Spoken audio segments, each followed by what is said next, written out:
Okay, guys. Hey, good evening, everybody. I'm not sure what time is where you are. Probably if you're watching this from the States or later at some point tomorrow or something, it's morning or day. I guess day. I guess East Coast time, I think, is 7 hours back from here. Right here, right now, it's 10:15 p.m. So it's I think it's like, I don't know, 5 o'clock. No, maybe. I don't know. Maybe 5 o'clock, East Coast, and I'm not sure about the Pacific Coast, West Coast time. I don't know about that, but anyway, it doesn't really matter what time you're watching this. It's just nice to see you over here. It's nice that you are watching this, and thanks for that. I don't really have anything special to talk with you about on this stream. I just thought that I'd try this out for the first time in many years. I used to do live streams over here, but I never really was happy with the way they turned out. I just don't think I was able to carry the flow and the conversation in the stream by myself very well because as you know and can hear, English is not my mother tongue. So sometimes on some days I'm able to carry on the conversation quite well by myself too, but some other days it's just not that easy, and there are a lot of bloopers on my album reviews that prove that point. And I actually compiled a little sort of blooper reel from just a few of my reviews, and I'm not sure if I'm gonna publish that anytime soon, but it was quite funny.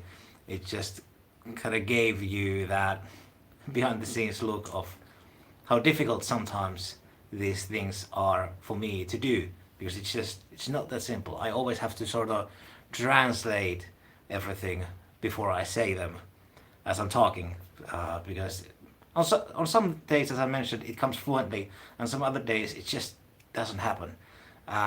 Main reason for that is these days I only use English when I do these videos, and if I do one video per week or once in 2 weeks, it means that between that time frame I'm talking daily in my daily life. I'm talking another language which is completely different, has no resemblance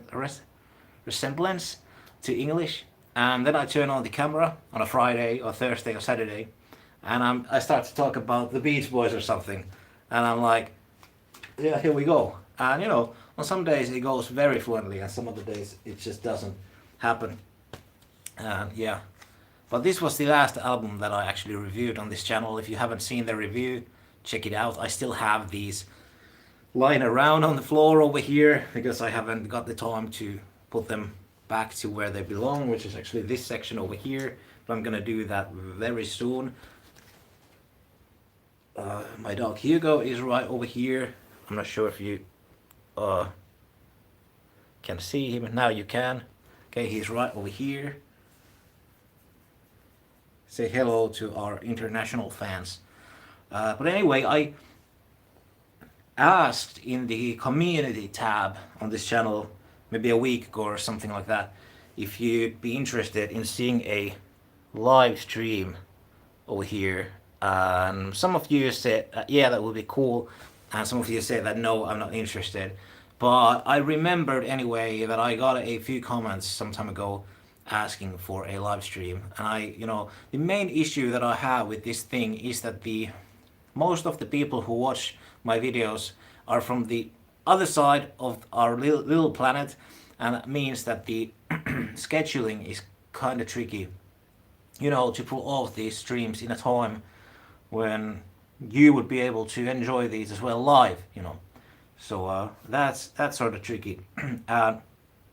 Obviously you can watch them later too, but it's not the same. And also there's the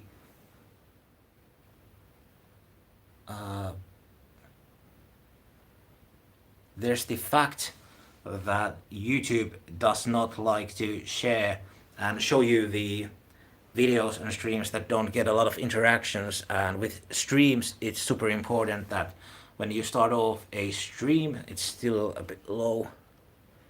you should get a lot of um, attraction to that stream and a lot of reactions, so that YouTube then shows that stream and later that video to other followers as well.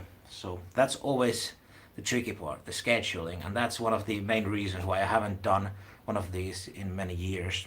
But anyway, let's move on. I had a really good day today. How was your day? Uh, for some reason, I just was super happy and have been super happy today. I don't know why, but it just was a great, easygoing day. Yeah, there's really not much else to it. I was at work. I had a pretty long day for me. But you know, everything went fine. I had a fun day. A lot of different tasks. Got some editing to do, and some shooting, some filming as well.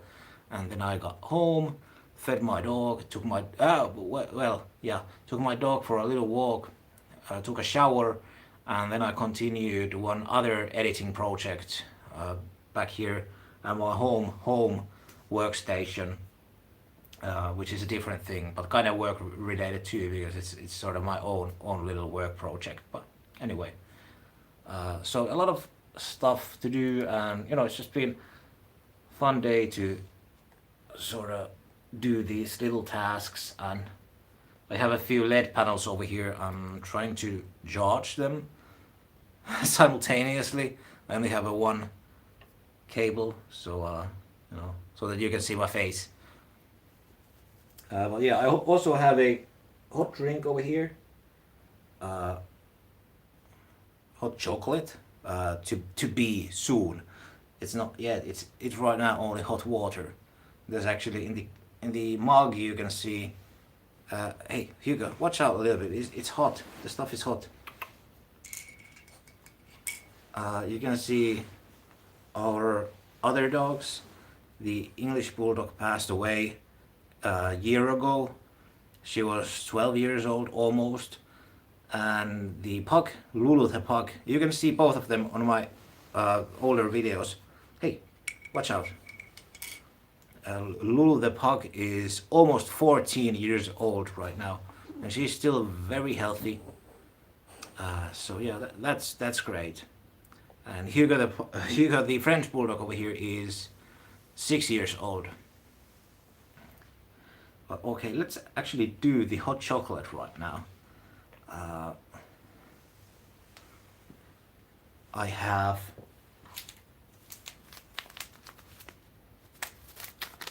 ready to go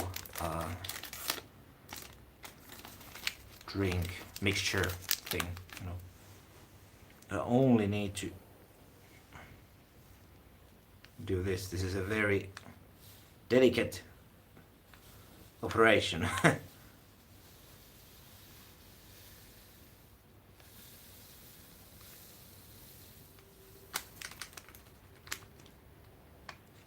All right, I was expecting some people at least to the chat, but you know, what can you do? If you have any questions or you know anything that you'd be interested to hear me talk about tonight, let me know. And the people who are watching this later, let me know also. Would you be interested in seeing another one some other day? But just you need to let me know what time would be the best for you, and also the time zone that you are in, so I can sort of translate that to my time.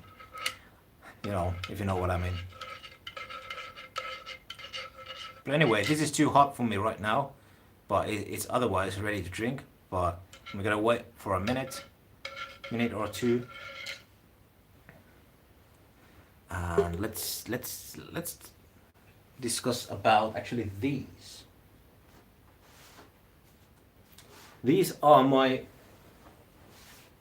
most recent pickups, vinyl records, and I have a question for you actually, because I know this is controversial. Do you like the plastic wrappings? These protectors, do you use these or not? Because I always used these. I love these. They are not that great looking, I know, uh, and it is a bit irritating sometimes to take the album out of it. But I always loved and wanted to use them because otherwise the albums themselves would gather a lot of dust inside over here. Uh, so these protect them so much, and I could not live without them.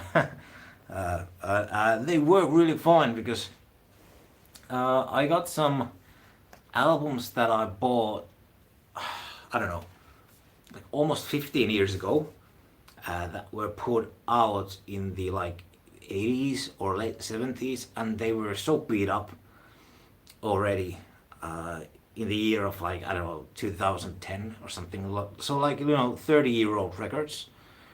And right now I have records that I bought, like brand new records that I bought around like 2010 or something like that, and they are still in pristine condition. And one of the main reasons for that is that I used from the get-go a plastic protector on it. So I'm a pro plastic, pro plastic guy when it comes to vinyl records. But whatever. So these are for these two albums that I have over here. And the albums that I got, maybe, I don't know, a week or two ago, are both by Grateful Dead. The first one being the Wake of the Flood reissue. These both are actually reissues. This is the 50th anniversary Wake of the Flood LP, and this is the regular black version. It also came, I think, with a colored vinyl, like, I don't know, green or Coke, clear Coke bottle or something like that, I don't know. But this is a matte finishing on the sort of the cardboard cover. Super beautiful, looks vintage already. This album has been very hard to find. I've been looking for, and trying to collect the whole Grateful Dead discography myself, for my collection. And to be honest, they are so hard to come by over here. The only albums that I sometimes see and have been able to find from record stores, without online, searching, are In the Dark and the Built to Last, the last studio album that they put out. I think those are the only ones probably. I've seen the reissues sometimes of some other albums too, like Working Man's Dead, but usually it's just really hard to come by over here. So Wake of the Flood, never seen this one in record stores, not online, nothing over here. So when this was released recently, I was like, yeah, I gotta get it. I just gotta get it. It's a great album. I love it. And like I said, I've been collecting all of their albums. I still have a few to go, but I have most of their studio work now. I'm missing the first one, Anthem of the Sun, and Oxo Moxo. I think those are the only ones that I'm lacking still, but I think I have the rest. But some of my favorite tunes from this album. Let's go through with the track selection. Oh, by the way, I gotta show this. The label on the record itself is so beautiful. Look at that. With that crow or raven. I think that's raven, but whatever. Super beautiful. So anyway, here's side A, I think. Yeah. Side A starts off with Mississippi Half-Step, Uptown Toodaloo. Great song, I love that. Let Me Sing Your Blues Away, not that familiar with it, because to be honest, I have only heard this album now for a few times. But Roll Jimmy, great song, great freaking song, I love that. Stella Blue, great beautiful track. And then on the side B we have Here Comes Sunshine, Eyes of the World, classic, and Weather Report, sweet. Just a great album. I love all of that. So great album. No, I'd say a bit underrated because everybody, when they talk about the Grateful Dead, they always just talk about Working Man's Dead and American Beauty, and you know, those are probably my favorite albums by them. I also really happen to love In the Dark as well, but a lot of times, you know, these '70s albums that they put out get sort of forgotten. Like the later '70s albums, you know, outside of the stuff that they put out in the year of 1970, Working Man's Dead and American Beauty. So, you know, the later '70s stuff is great as well. And I think the '80s stuff is phenomenal too because it's more like sort of traditional blues rock. So it's a lot more easier to digest and get into. So a lot of people, they think Grateful Dead is boring, and they usually have only heard the psychedelic stuff from the '60s. And to be honest, I'm not the biggest fan of those, like the album Anthem of the Sun and Auxumok, so I'm just not that big a fan of those, but I still want to get them on my collection. But it's so different from the stuff that they put out in the '70s. And not to mention the '80s. If you find the sort of the '70s more sort of bluesy, folksy stuff, not your cup of tea, also check out the '80s stuff. The In the Dark album is phenomenal, really. It gets a lot of flack a lot of times from the Grateful Dead fans, but if you're just into '80s rock and you know just traditional, you know, sort of easily digestible rock music, it's a great album. It has a bluesy feeling, but overall, it's a, you know, I dig it. I dig it. And Brent Midland was just a phenomenal singer, and I love all his work. But yeah, the other album that I got recently is Therapy Station. I've only once seen this uh, in a record store. Actually, that was not a record store. It was a flea market. Can you believe it? It was in this bin or a box filled with filthy, filthy albums, and the Therapy Station album was so beat up. It was like, I think it was like a cut off album. It has writing all over it, and the whole cover was just falling apart. And I think the seller was asking like 35 euros for it. I was like, no way. I think I checked the record as well, and it was so scratchy. Yeah. Sometimes people just go get crazy on those, and these days, on those flea markets because they've seen some news articles saying that vinyl album is selling, and they are there's a really big sort of trend with vinyl albums, and people really dig them and stuff like that. And they're expensive now, and collectors go crazy. So they think that each album is expensive right now, and you know, no matter the condition of it or what album it is. So you know that's a common problem. But anyway, that was the only time, and that was like 10 years ago, that I witnessed before my own eyes this album live in the real world. So anyway, this is also a reissue released recently. So it's not a 50th anniversary reissue, but just a casual reissue. It's a beautiful green marble vinyl, and I wasn't actually able to find this particular release correctly listed on Discogs, which I found interesting. It's the first time that that has happened, but look at that. It's very beautiful. Uh, I was able to find this reissue, the US version as colored vinyl, and then I was able to find the Europe version as a regular black vinyl, but there was not listed this one. This is made in Czech Republic, so it's the Europe release, but it is the green one, and I was not able to find this one from the Discogs, so I marked to my collection over there this as the regular one, but I just wrote for those notations, or you know, that note that it is actually the green one. But it just bummed me out because I hate that. I want to be precise. Well, anyway, this album too, this is a very divisive, controversial album by Grateful Dead. If you don't know, This was released in the mid 70s, I think 76, 77, and they had an outsider producer, and the producer went for a sort of more sort of progressive and kind of classical production style, very majestic, big production. And they recorded at Abbey Road some stuff, and they have like core, like a big choir, and there's a lot of musicians. I think there was like session musicians, like like strings and stuff. Like it's a big production. It's very different from the other stuff that they did. Very progressive and grandiose. And a lot of the members ended up not really liking what this album.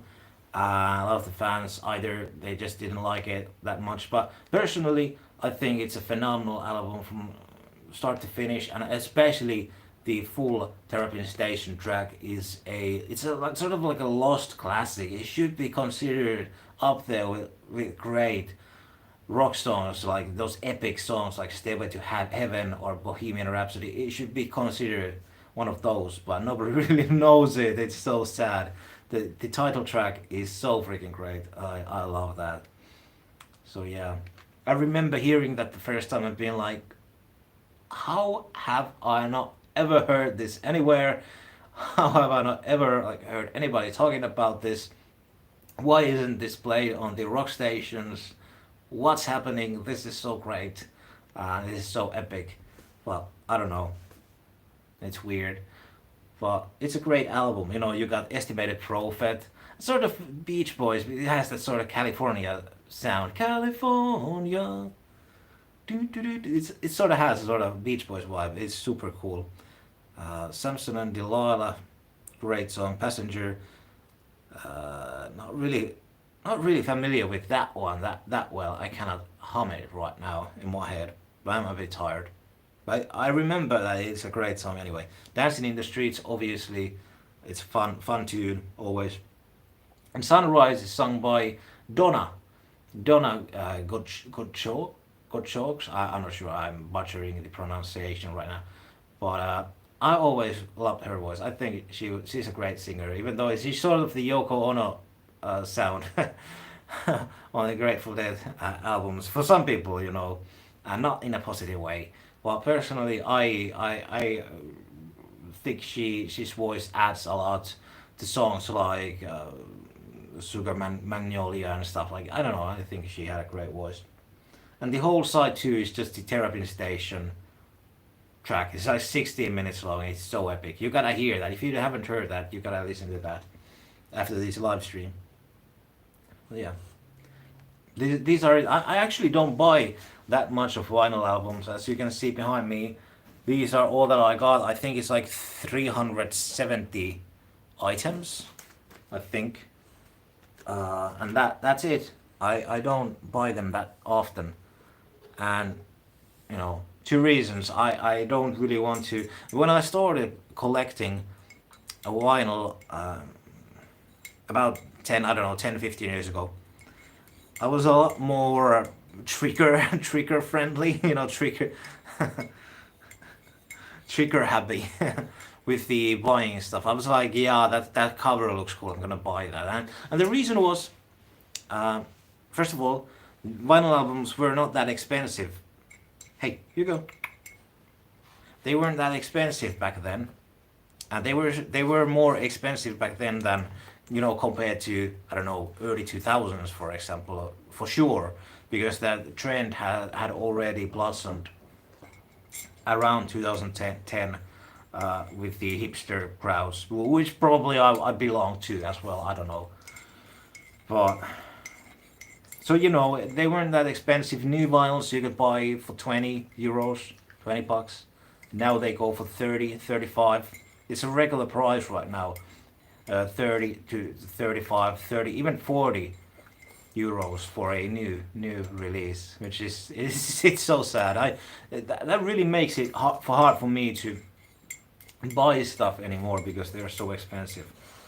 And the used stuff as well too, because you used to get a lot of these sort of old school I don't know, like Springsteen LPs or the Beach Boys LPs. Like the Sunflower copy that I have over here, the 1981. Well, this one from I think 2011 or 10. This reissue, I think this cost 20 euros, and this was sealed, brand new, when I bought it. But this one from 1980, Europe release, I don't remember, maybe Netherlands or something. This is not gatefold. But anyway, I think this was like 10 euros, 7 euros, something like that. And I know that if I'd go to a record store over here in my country, I mean, in my city we don't have a single record store, so I always need to go to Helsinki or something, the capital. But if I'd find this in a record store, it will cost at least 15 euros today. At least, maybe even 20. And I know you can find from like online cheaper copies, but I don't really do that.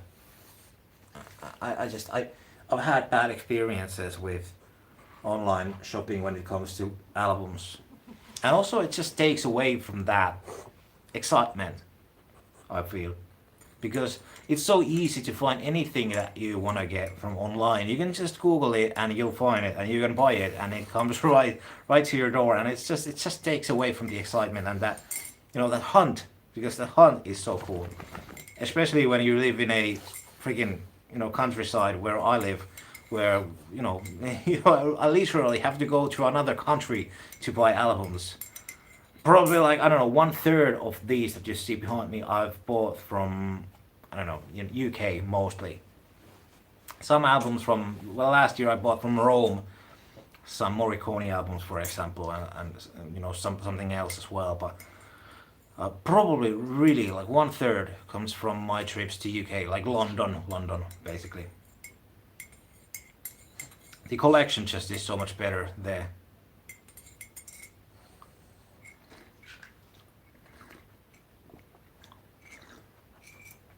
But anyway, how are you doing? Is there anybody? Is anybody out there? Probably not, I guess. Bad time, I guess, for a stream. But anyway, if you have been following my album review series, I am still continuing with the Beach Boys, and the next one is going to be Surf's Up. And what I like to do with the album reviews, I haven't talked about this on videos, because I haven't really done a sort of behind the scenes video ever before. I always like to take my time with the album, and even with the Beach Boys, which I'm super familiar with, I remember each of their songs basically from the top of my head. I don't need to listen to them to talk about them. And I pretty much remember the track listing, especially for the 70s albums, off the top of my head. Any day, any given day, really. I know them so well. But still, I like to take my time, and before I do an album review, there's a sort of ritual that I go through. First, I read about the album just to bring stuff sort of to my recent memory about it. If there's something interesting that I forgot, I want to sort of have it in my memory so that I can possibly maybe share it with you in the review. It doesn't happen that often because I forgot I forget so fast. You know, from my sort of recent memory.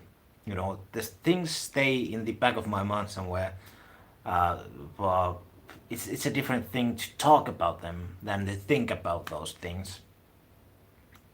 So, you know, that's something that I do. I go through the Wikipedia page, and I go through the song, sort of the personnel of each song and who played what, and that's probably the most interesting part that I like to go through, just to see if there's anything interesting that I forgot or that I want to talk about.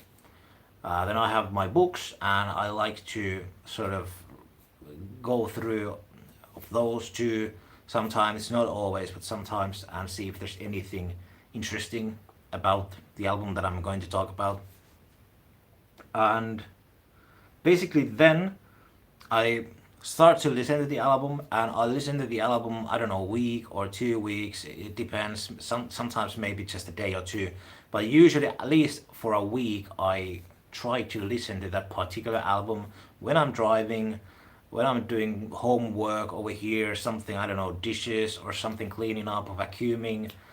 And then finally I'm just gonna sit here and listen to the album from my vinyl and concentrate, relax, and at that time, at that point, I take my notepad and a pencil and I make notes.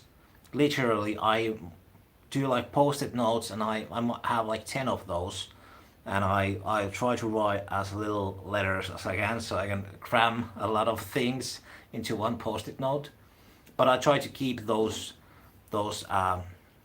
points very short and, to the point, so that I can use them then straight away as I do my review. I don't always do those notes, but I usually like to write at least something down,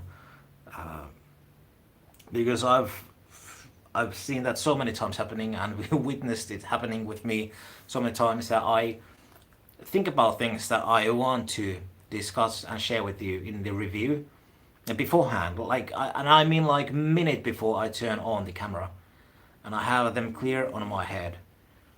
But then as I start to record the actual review, I forget them. I forget at least half of them. Always happens, really. I always forget at least something. So at some point then I started to make notes, and it really helps a lot.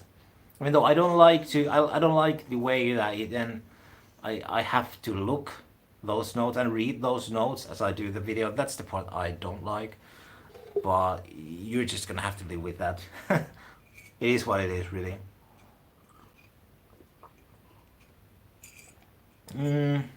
So yeah, and the other thing that I always try to do as well is to look from YouTube other reviews, of that album as much as I can, and I have time to. And usually, with the Beach Boys albums, there are not that many album reviews on YouTube. So it's usually just the same Giggins and that one channel that name Kingdoms, and I don't know that I cannot, I always forget the name of the channel. But with the woman and a man, I don't remember their names, but I like those reviews. Those are great. I like to watch them, and some other people too. Some random reviews usually, and to sort of just hear them out and listen to what they said about the album, so that I could try to find something different to say about it. And it's kind of hard. And sometimes I might end up saying some things that the other guys have already said, because they are in my recent memory, around the time when I'm recording the review.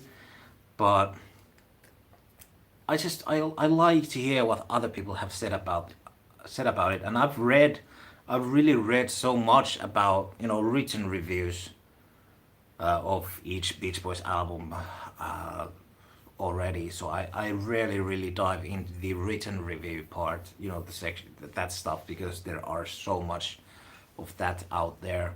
And I think it's a different beast really doing a review on a video than write it down and post it as a comment or a post, or I don't know, article or something. It's a completely different thing. And a written review is a very different, because a video review is not, it's not, you cannot just sit down and read a written review. It just can't be that. You also have to think about some other aspects there as well. It kind of has to, at least I try to make it so that it would be entertaining as well. But I don't know, I used to have this rule in my head that the review should be 10 minutes or 20 minutes max, but these days they are just they are just going all, I don't know, all over the place. And now I'm doing like 40-minute reviews, so it's going crazy. But I don't care, because sort of I've changed my thinking, because back then I used to think that nobody likes to listen to me talk about a, I don't know, like an album or something for 30 or 40 minutes. It's just boring. But the fact is, personally, uh, the only audience that I can really relate to is me, you know. And when I listen to a album review, I want to actually listen to a review where the reviewer really dives into it. I want to know what they like about the song and what they don't like about the song. And I always skip those. Like, I hate to say this. I really hate to say this, but like, I don't know, 10 years ago, one of my sort of inspirations to start, the first sort of video that I can remember that was like a straight up inspiration from his channel, his videos, Canadian Stud Muffin. I think I still follow his channel. He does great videos sometimes, you know. But I did this sort of 10 worst Beach Boys album covers. I think I probably even mentioned his channel in that video. And that was like 2014 or 13 or something. I don't know. 16 maybe. I don't know. 15. But you know, when he does these days an album review, he goes like, "Yeah, I like that song. Yeah, like I didn't like this song. I like that. You know, that was great. Okay, this was." You know, like he doesn't say anything about that song really. And I don't. I think it's just, it's not that interesting. I would like to hear what the guy likes about the song and what they don't like about the song, and really dive into it. You know. So that's something that I always try to offer in my videos. And you know, sometimes I'm more successful with it, and sometimes I'm not that successful with it. But I think that recently I've got better in it, and the notes really help with that. So you know, and I'm not a musician. I'm not a music theorist. So I sometimes try to explain a little bit about the composition of songs, and production techniques, or you know, like chords and stuff. But I cannot really, I don't really know what I'm talking about, to be honest. I can pick up a guitar and you know, play a tune or two, strumming the chords, you know.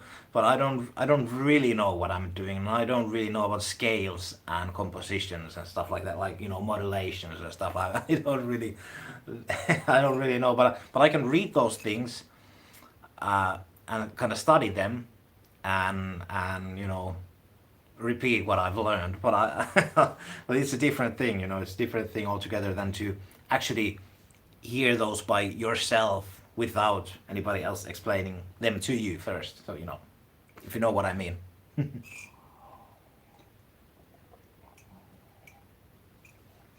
But you know, there's just a handful of tunes by the Beach Boys that I could possibly play on a guitar, and that still just amazes me. And that's a pretty big testimony to the music by Brian and the other guys too. How interestingly and uniquely they are composed, because the chords that they use and Brian likes to use most of the times are just not your typical pop chords. They are quite far from it. And you know, if you have picked an instrument and tried to play Beach Boys songs, it's not that simple as it seems. Obviously, if you are a musician, if you are a trained musician, they're not like technically hard. But if you are like a sort of campfire musician like I am, that I can strum a guitar with, you know, I know what's an E chord, I know what's an F chord, I know my A chord, and maybe maybe F minor too. But you know, then we go and you know, try to play something off of not even Pet Sounds, but like 15 big ones. I love you, you know. Yeah, let's play Solar System on guitar. So no way, no way. Like Ding Dang, maybe, you know. But yeah, I mean, Here Comes the Night. That's a song that I really like to strum on a guitar. It's pretty simple, but it has a cool chord there too. It's not.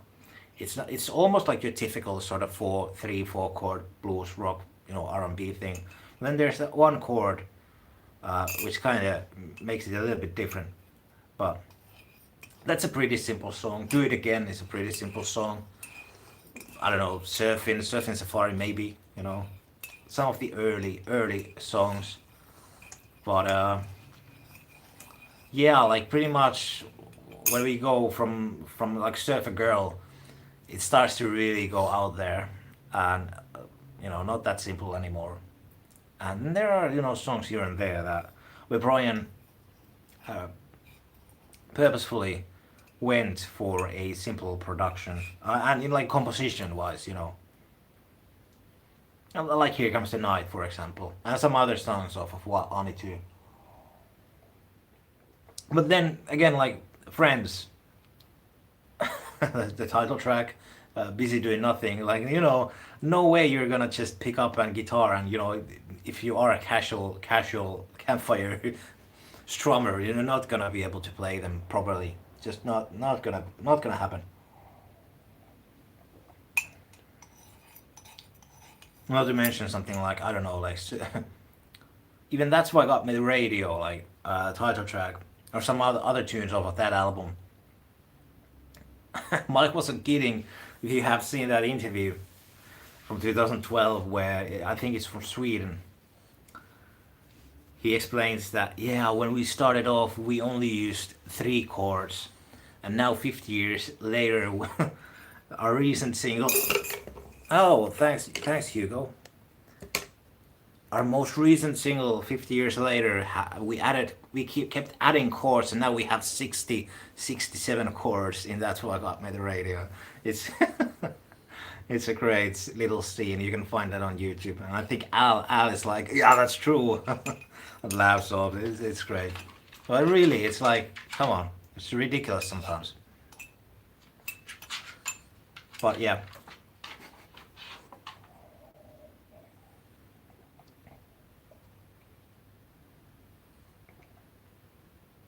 Anyway, I guess that was it, because I really kind of ran out of things to talk about, and there's not people here. So anyway, some people came and went during the stream, but I don't think I got any comments. Nope. But if you're watching this later, please write a comment and let me know which time, if you're interested in seeing me do another live stream like this, which time would be the best for you, and please tell me also the time zone, or convert it to GMT plus 2, I guess is the time zone over here, sort of the Europe time.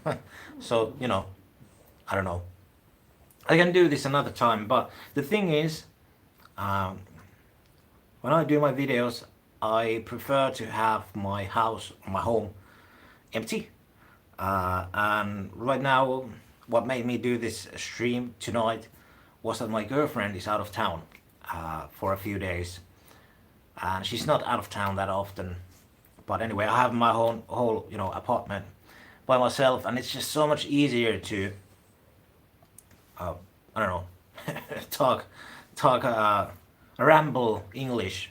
Well, I know for sure that nobody's listening to me, because I get very conscious when I know that somebody else is in the apartment the same time that I am, while I'm doing sort of my crazy thing on YouTube. So I prefer to do this alone. So that's always sort of tricky for me to find that time slot, and also the fact that if she's sleeping, she usually goes to sleep a little bit earlier than I do. So if she's asleep, I cannot obviously do this. So anyway, but that was it. Thanks for watching. Hey, write a comment. So I'll probably leave this over here at least for a few days. Might end up pulling this off or unlist it at some point, but who knows? I don't know. But anyway, thanks for watching. Take care, and as always, see you soon on the next one. Bye bye.